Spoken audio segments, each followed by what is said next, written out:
नमस्कार दोस्तों, स्वागत है आपके अपने YouTube चैनल संस्कृत अड्डा पर।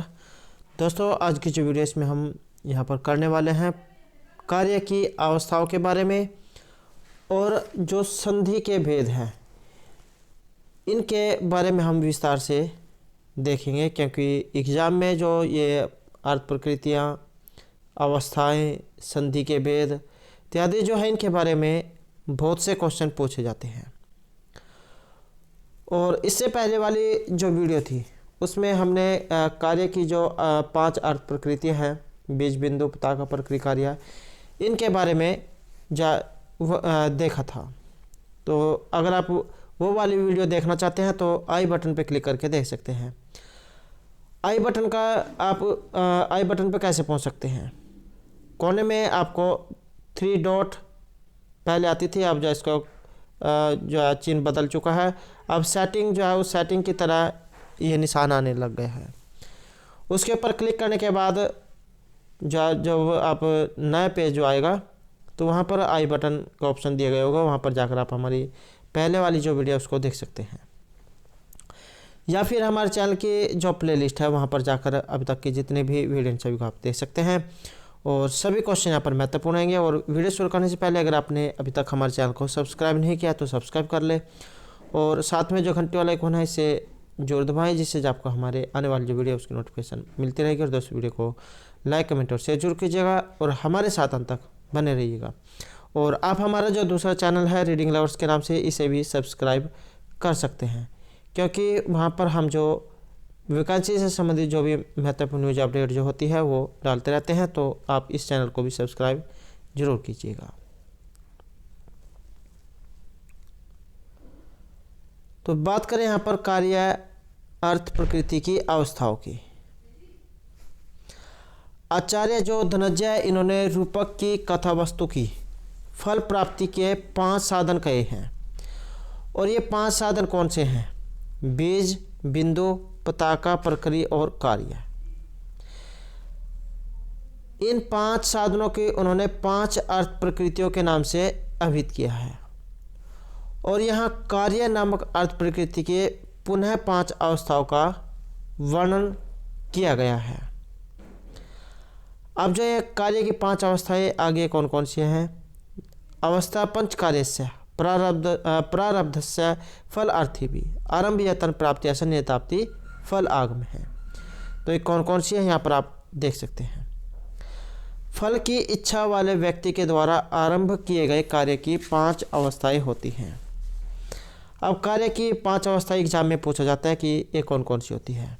तो आरंभ, यतन, प्राप्त्याशा, नियताप्ति और फलागम, इन सभी का साक्षात संबंध नायक के व्यापार अर्थात कार्य के साथ होता है। अब हम जो है इनके बारे में आगे पढ़ेंगे। पहला यहाँ पर आरंभ क्या होता है? औत्सुक्य मात्र आरंभ फल लाभाय भूयसे, कि प्रचुर फल की प्राप्ति के लिए उत्सुकता मात्र होना ही आरंभ कहलाता है। उत्सुकता होना,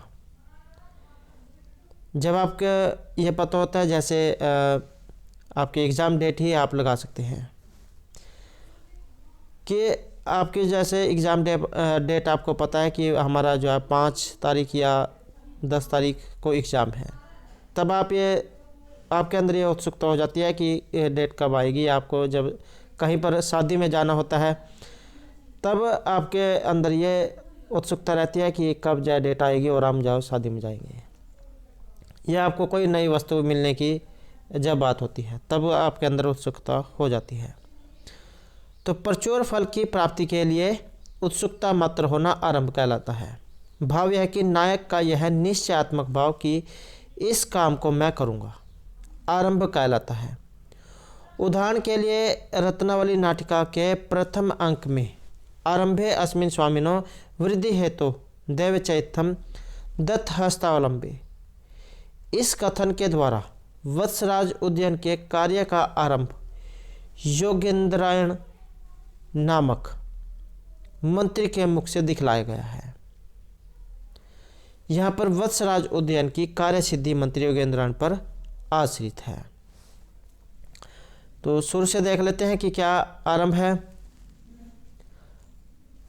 प्रचुर फल की प्राप्ति के लिए उत्सुकता मतर होना आरंभ कहलाता है। और भाव यह है कि नायक का यह निश्चयात्मक भाव कि इस काम को मैं करूँगा आरंभ कहलाता है। उदाहरण के लिए रत्नावली नाटिका के प्रथम अंक में आरंभे अस्मिन् स्वामिने वृद्धि हेतु दैवे च इत्थं दत्त हस्तावलंबे, इस कथन के द्वारा वत्सराजोदन के कार्य का आरंभ योगेंद्रायण नामक मंत्री के मुख से दिखलाया गया है। और यहाँ पर वत्सराजोदन की कार्य सिद्धि मंत्री योगेंद्रायण पर आश्रित है। तो यह होता है आरंभ। दूसरा नंबर पर है यहाँ पर यतन। यतन क्या होता है? प्रयत्न है तो तद प्राप्तो व्यापार अतीत और अन्वित है, अर्थात फल के प्राप्त न होने पर उसके लिए अत्यंत वेगपूर्वक उद्योग करना ही प्रयत्न कहलाता है। तो प्रयत्न क्या होता है? फल के प्राप्त न होने पर उसके लिए अत्यंत वेगपूर्वक उद्योग करना ही प्रयत्न कहलाता है। जैसे आप एग्ज़ाम के लिए अपनी तैयारी कर रही हो और या कोई वस्तु आपको नहीं मिलती है, तो आप उसे दोबारा प्राप्त करने के लिए जो परिश्रम करते हैं वही है यत्न करना, अर्थात उसके लिए प्रयत्न करना, प्रयास करना। तो फल के प्राप्त ना होने पर उसके लिए अत्यंत वेगपूर्वक उद्योग करना ही प्रयत्न कहलाता है। भाव यह है कि जब फल प्राप्त नहीं होता और उसके लिए अनेक साधनों को जुटाना इत्यादि के रूप में विशेष प्रकार की चेष्टाएं की जाती हैं, अर्थात जो क्रियाएं की जाती हैं वही प्रयत्न कहलाता है। जैसे रत्नावली नाटिका के द्वितीय अंक में सागरिका के द्वारा चित्र बनाना आदि वत्सराज उदयन से मिलने के उपाय हैं। जैसे रत्नावली नाटिका के दूसरे अंक में सागरिका के द्वारा चित्र बनाना इत्यादि वत्सराज उदयन से मिलने के उपाय हैं। सागरिका का यह कथन, ये यहाँ पर कथन ये बताया गया है, प्रयत्न नामक कार्यावस्था की ओर ये संकेत करता है। तथापि न अस्ति अन्य दर्शन उपाय इति यथा तथा आलिख्य यथा समहितम करिष्यामि। तो ये जो है यहाँ पर प्रयत्न की ओर संकेत करता है। उसके बाद जो है यहाँ पर तीसरे जो नंबर है इसमें आता है प्राप्ति आशा। जब हम इसको अलग अलग करेंगे, संधि करेंगे, तो प्राप्ति आशा अर्थात आपको जब कहीं कुछ वस्तु प्राप्त होने की संभावना रहती है, उसकी आप अंदर आपके इच्छा रहती है, तो उसे कहा जाता है प्राप्ति आशा, प्राप्त करने की आशा। उपाय अपाय संख्याभ्याम प्राप्ति आशा प्राप्ति संभव है, अर्थात उपाय के होने और विघ्न की शंका होने से जो फल प्राप्ति की संभावना होती है उसे प्राप्ति आशा कहा जाता है। कि उपाय के होने और विघ्न की संख्या होने से जो फल प्राप्ति की संभावना होती है वह प्राप्ति आशा कहलाती है। अभिप्राय है कि उपाय होने पर भी विघ्न की शंका होने के कारण जब फल प्राप्ति एकांतः सुनिश्चित नहीं होती तो वही प्राप्ति आशा नामक कार्यावस्था कहलाती है। उदाहरण के तौर पर आप इस प्रकार से समझ सकते हैं कि रत्नावली नाटिका के तृतीय अंक में सागरिका के द्वारा वेश परिवर्तन और अभिसरण आदि मिलन के उपाय होने पर वासवदत्ता रूपी विघ्न की शंका दिखलाई गई है। और ये यहाँ पर दूसरी भाषा में है। उसके बाद एम यदि अकाल वातावली इव आगत्य अन्यतः निश्चयति वासुदत्ता। तो विदूषक के इस कथन के द्वारा यहाँ एकांतता निश्चित न की हुई रत्नावली से मिलने की प्राप्ति बतलाई गई है। दोबारा से यहाँ पर प्राप्ति आशा के बारे में देख लेते हैं। उपाय अपाय संख्याभ्याम प्राप्ति आशा प्राप्ति संभव है। यह भी एग्जाम में लाइन ये आ सकती है कि ये किसके बारे में कहा गया है, तो प्राप्ति आशा जो है उसके बारे में कहा गया है। अर्थात उपाय के होने और विघ्न की शंका होने से जो फल प्राप्ति की संभावना होती है वह प्राप्ति आशा कहलाती है।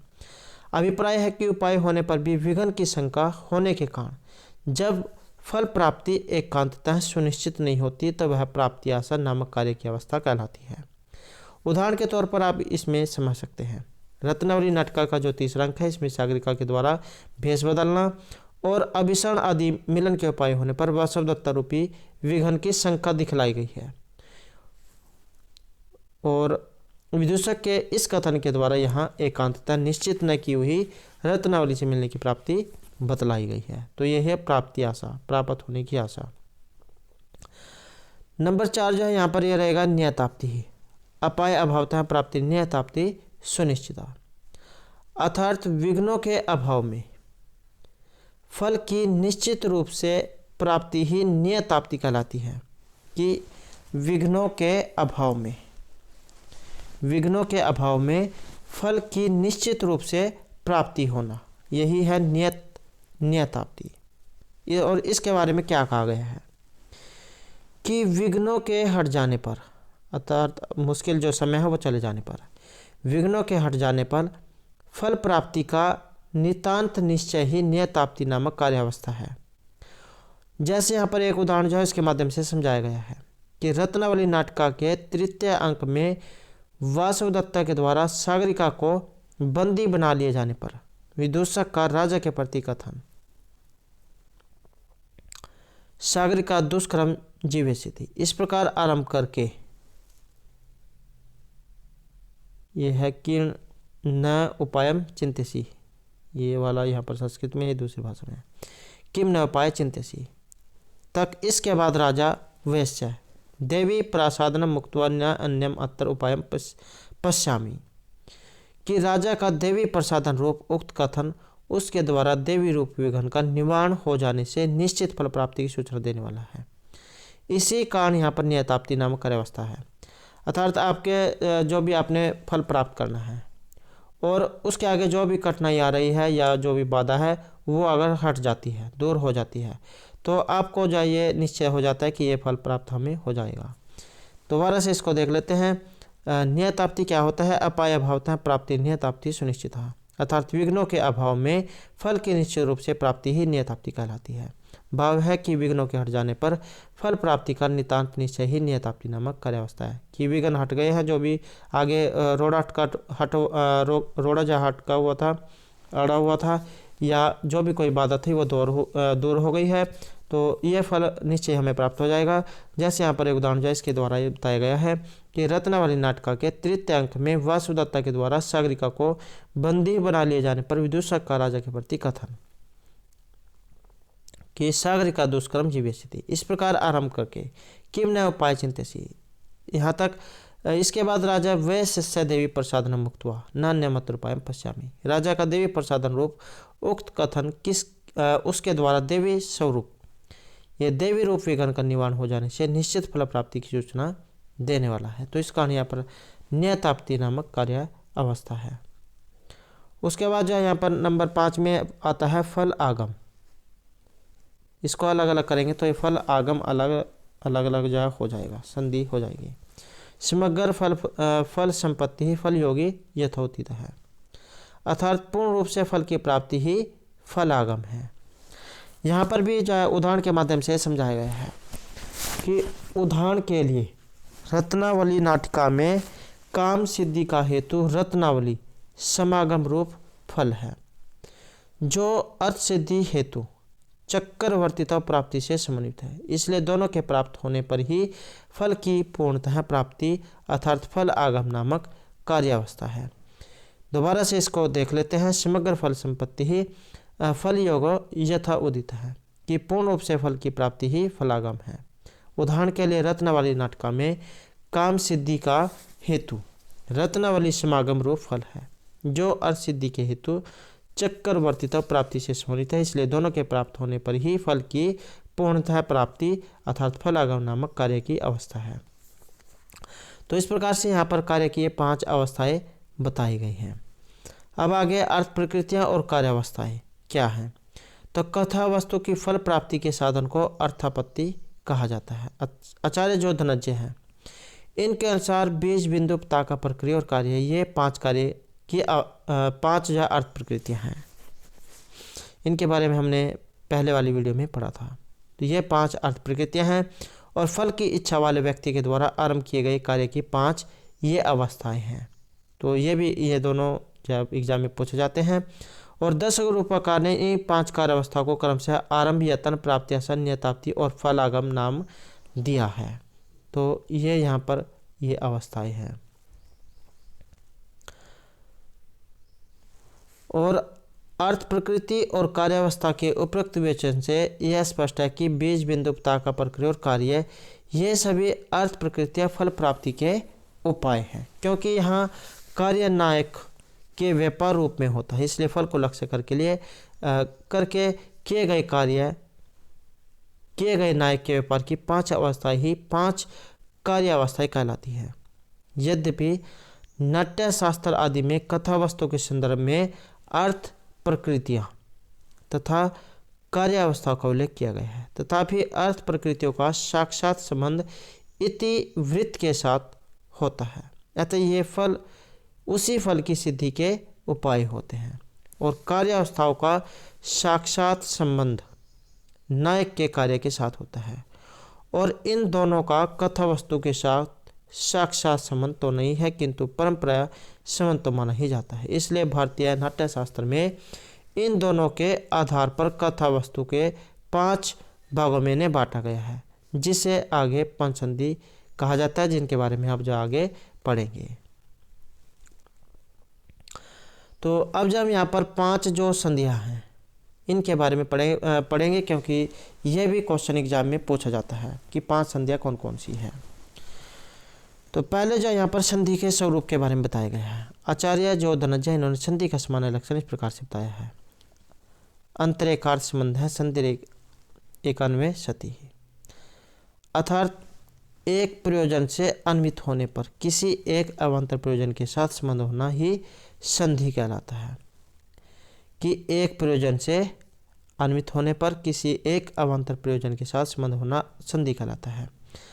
भाव है कि किसी रूपक में कई कथांश होते हैं और उन कथांशों के अपने उद्देश्य अर्थात प्रयोजन भी अलग अलग होते हैं, किंतु वे कथा वस्तु के प्रधान प्रयोजन से समन्वित होते हैं और किसी अवान्तर प्रयोजन के साथ भी उनका संबंध बना होता है। यही संबंध यहाँ पर संधि कहलाता है। आगे यहाँ पर संधि के निर्माण के बारे में बताया गया है कि यह जो संधि का जो निर्माण है ये किन किन के मिलने से होता है। तो यहाँ पर एक श्लोक के माध्यम से भी यह बताया गया है कि अर्थ प्रकृति है पंच अवस्था समन्विता यथा अख्यन जायन्ते मुख्य आदि पंच संधि हैं, मुख आदि पंच संधि हैं, अर्थात 5 अवस्थाओं से समन्वित होकर और 5 ही अर्थ प्रकृतियों से मिलकर मुख इत्यादि 5 संधियाँ बनती हैं। किन किन के सहयोग से बनेगी? 5 जो है उसमें अर्थ प्रकृतियाँ होंगी और 5 ही जो है उसमें अवस्थाएं होंगी। तो इनके सहयोग से ये 5 संधियों का निर्माण होता है। भाव यह कि बीज बिंदु पताका प्रकृति और कार्य इन 5 अर्थ प्रकृतियों का जब आरंभ यतन प्राप्त्य नियताप्ति और फलागम इन 5 अवस्थाओं के साथ योग होता है तो क्रमशः मुख प्रतिमुख गर्भ विमर्श और उपसमृति इन 5 संधियों का निर्माण होता है। तो 5 अर्थ प्रकृतियाँ और 5 कार्य की अवस्थाएं जब आपस में मिलेंगी तो उनसे संधि का निर्माण होगा। मुख प्रतिमुख गर्भ विमर्श और उपसमृति। तो यहाँ पर जो है ये एक उदाहरण के माध्यम से एक चित्र के माध्यम से दिखाया गया है, आप ये देख सकते हैं। बीज प्लस प्रारंभ मुख संधि, बिंदु प्लस प्रयत्न प्रतिमुख संधि, पताका प्लस प्राप्ति आशा गर्भ संधि, प्रकृति प्लस नियताप्ति अविमर्श संधि और कार्य और फलागम उससे होता है निर्वहन या उपस्मृति संधि। कहीं कहीं आपको उपस्मृति देखने को मिलेगा और कहीं कहीं पर निर्वहन ये देखने को मिल सकता है। तो आगे जब हमें इन्हीं के बारे में पढ़ेंगे कि संधि के भेद ये मुख प्रतिमुख जो है क्या होते हैं। तो ये आप देख सकते हैं मुख प्रतिमुखे गर्भ सविमर्श उपसमृति, अर्थात मुख प्रतिमुख गर्भ सविमर्श उपसमृति या फिर निर्वहन ये 5 संधियाँ हैं और आचार्य धनंजय ने इन सभी संधियों का विवेचन इस प्रकार से किया है। तो पहले नंबर पर जो है यहाँ पर मुख संधि है, ये क्या होती है? किसी एक मुख्य प्रयोजन से संबंध रखने वाले कथा भागों का दूसरे अवान्तर प्रयोजन के साथ संबंध होना संधि कहलाता है। और संधि 5 प्रकार की होती है, जिसमें प्रथम मुख नामक संधि है और इसके स्वरूप को 10 रूपकार ने इस प्रकार से कहा है। तो यहाँ पर यह श्लोक के माध्यम से बताया गया है।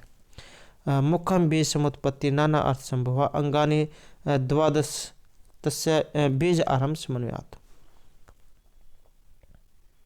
तो यहाँ पर ये श्लोक का अर्थ बताया गया है कि जहाँ अनेक प्रकार के प्रयोजन और रस को निष्पन्न करने वाली बीज की उत्पत्ति होती है तो वह मुख संधि कहलाती है। और इस संधि का निर्माण बीज नामक अर्थ प्रकृति एवं आरंभ नामक कार्यावस्था के समन्वय से होता है, अर्थात उनके योग से होता है, तथा उनके आक्षेप आदि 12 अंग होते हैं। तो ये कहलाता है मुख संधि। अब जो यहाँ पर दूसरा जो नंबर है इस पर आता है प्रतिमुख संधि। प्रतिमुख संधि क्या होती है? तो संधि के 5 भेदों में दूसरा जो भेद है ये है प्रतिमुख संधि। आचार्य धनंजय ने इसके स्वरूप का वर्णन इस प्रकार से किया है। लक्ष्य अलक्ष्य तद भेद तस्य प्रतिमुखम भवेत बिंदु प्रयत्न प्रयत्न अनुवागम आदि अंगन्य त्रयोदश। कि जहाँ मुख संधि में निर्दिष्ट बीज का कुछ लक्ष्य रूप में और कुछ अलक्ष्य रूप में उद्भेद अर्थात प्रकट होना होता है तो वह प्रतिमुख संधि कहलाता है। कि जहाँ मुख संधि में निर्दिष्ट बीज का कुछ लक्ष्य रूप में और कुछ अलक्ष्य रूप में उद्भेद अर्थात प्रकट होना होता है तो वहाँ प्रतिमुख संधि होती है। लक्ष्य अलक्ष्य तद उद्भेद तस्य प्रतिमुखम भवेत्। और इस संधि का निर्माण बिंदु नामक अर्थ प्रकृति और प्रयत्न नामक कार्यावस्था के योग से होता है। बिंदु प्रयत्न अंगान्यस्य त्रयोदश। कि इस संधि का निर्माण बिंदु नामक अर्थ प्रकृति और प्रयत्न नामक कार्यावस्था के योग से होता है।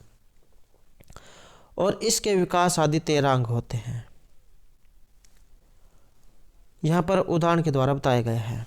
उदाहरण के लिए रत्नावली नाटिका के द्वितीय अंक में जो वत्सराज उदयन और सागरिका के मिलन का हेतु अनुराग रूपी बीज सुसंगता और विदूषक के द्वारा जान लिए जाने के कारण लक्ष्य रूप में है, और वासुदत्ता के द्वारा चित्रफलक की घटना से वह कुछ कुछ समझ लिया गया है, अतः सुलक्ष्य है। इस प्रकार यहाँ अनुराग रूपी बीज कुछ लक्ष्य और कुछ अलक्ष्य रूप में प्रकट होने से प्रतिमुख संधि है। दोबारा से यहाँ पर इस श्लोक को देख लेते हैं कि जहाँ मुख संधि में निर्दिष्ट बीज का कुछ लक्ष्य रूप में और कुछ अलक्ष्य रूप में उद्भेद अर्थात प्रकट होना होता है तो वह प्रतिमुख संधि कहलाती है। और इस संधि का निर्माण बिंदु नामक अर्थ प्रकृति और प्रयत्न नामक कार्य की अवस्था से होता है, और इसके विकास आदि 13 अंग होते हैं। उदाहरण के रूप में आप ये देख सकते हैं रत्नावली नाटिका के द्वितीय अंक में जो वत्सराज उदयन और सागरिका के मिलन का हेतु अनुराग रूपी बीज सुसंगता और विदूषक के द्वारा जान लिए जाने के कारण लक्ष्य रूप में है, और वासुदत्ता के द्वारा चित्रफलक की घटना से वह कुछ कुछ समझ लिया गया है, अतः सुलक्ष्य है। इस प्रकार यहाँ अनुराग रूपी बीज कुछ लक्ष्य और कुछ अलक्ष्य रूप में प्रकट होने से प्रतिमुख संधि है। या फिर यहाँ पर एक जो है ये भी उदाहरण बताया गया है। इसी प्रकार उदाहरण देकर व्यंग्य संहार के दूसरे अंक जे बताया गया है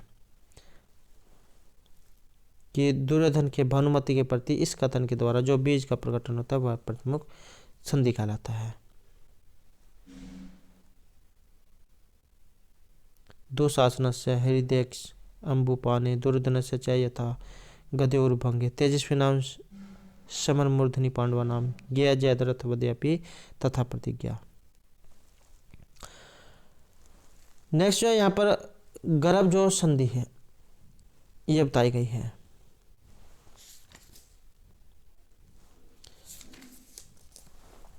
गर्भ तो दृष्ट नष्टस्य बीजस्य अन्वेषणमुः द्वादश संज्ञप्ता का स्यात् न वा स्यात् प्राप्ति संभव है। कि जहाँ दिखलाई देकर खोए गए बीज का बार बार अन्वेषण किया जाता है। गर्भ तो दृष्ट नष्टस्य बीजस्य अन्वेषणम मुहुः।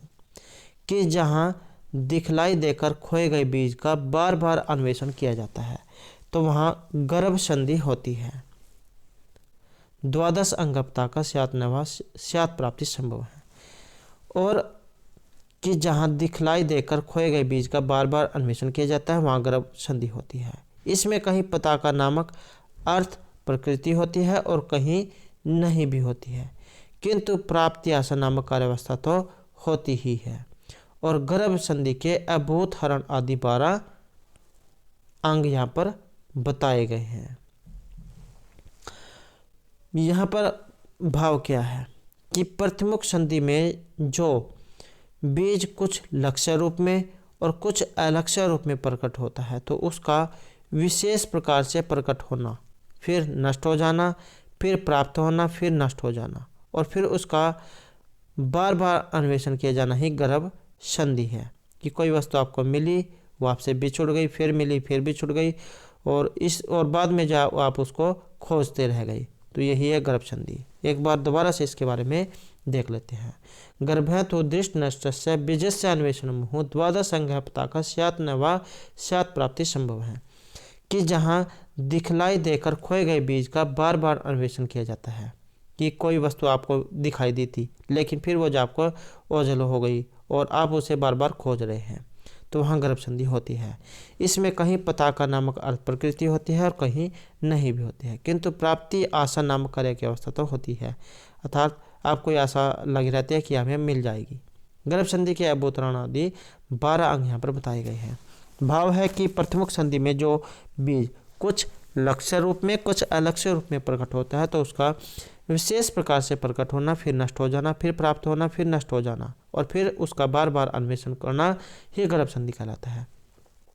तो यहाँ पर उदाहरण के रूप में आप देख सकते हैं कि रत्नावली के तृतीय अंक में पहले तो विदूषक के उस वचन के द्वारा सागरिका की प्राप्ति की आशा की जाती है जिसमें वासुदत्ता के रूप में विघन कहा गया है और वासुदत्ता का वेश धारण करके सागरिका के अभिसरण को सम आगम का उपाय कहा गया है।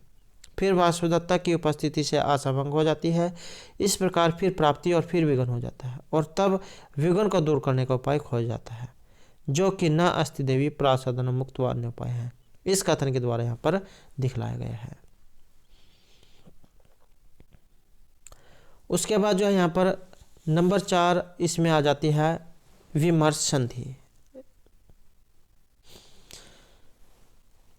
क्रोधेन अविमर्श यत्र व्यसनाद वा विलोभनात् गर्भ निर्भिन्न बीजार्थम से विमर्श इति समृत है।